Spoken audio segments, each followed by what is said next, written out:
L'eau sur Terre. Plus de 70% de la surface de l'eau est recouverte d'eau. Seulement environ 3% de cette eau est douce et 97% est salée. L'eau douce est répartie comme suit. 77% dans les calottes polaires, les glaciers. 21,2% dans les nappes phréatiques. 0,6% dans les fleuves, les rivières et les lacs.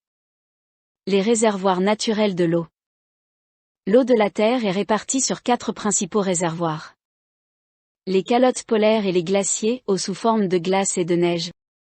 Eau superficielle, océan, mer, rivières, lacs.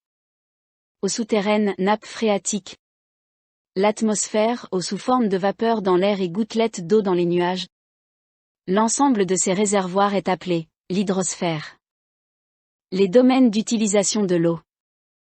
L'eau est utilisée par l'homme dans les domaines suivants. Dans la vie quotidienne, pour boire, se laver, cuisiner, arroser les plantes. L'agriculture, c'est le secteur le plus consommateur de l'eau, l'eau est essentiellement utilisée dans l'irrigation. L'industrie, l'eau est utilisée dans le refroidissement des machines, le lavage, la production électrique. Le transport maritime, transport de personnes et de marchandises par voie maritime. Le cycle de l'eau. Les changements d'état de l'eau. L'eau existe dans la nature sous les 3 formes, liquide, solide et gazeuse. Le passage d'une forme à une autre est appelé changement d'état. Les principaux changements d'état physique de la matière sont vaporisation, condensation, fusion, solidification. Le cycle de l'eau.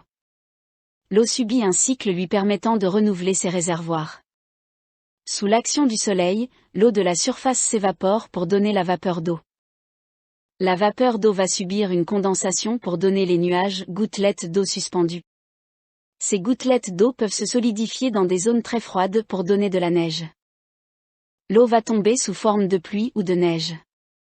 La neige fondue et l'eau de pluie vont ruisseler à la surface pour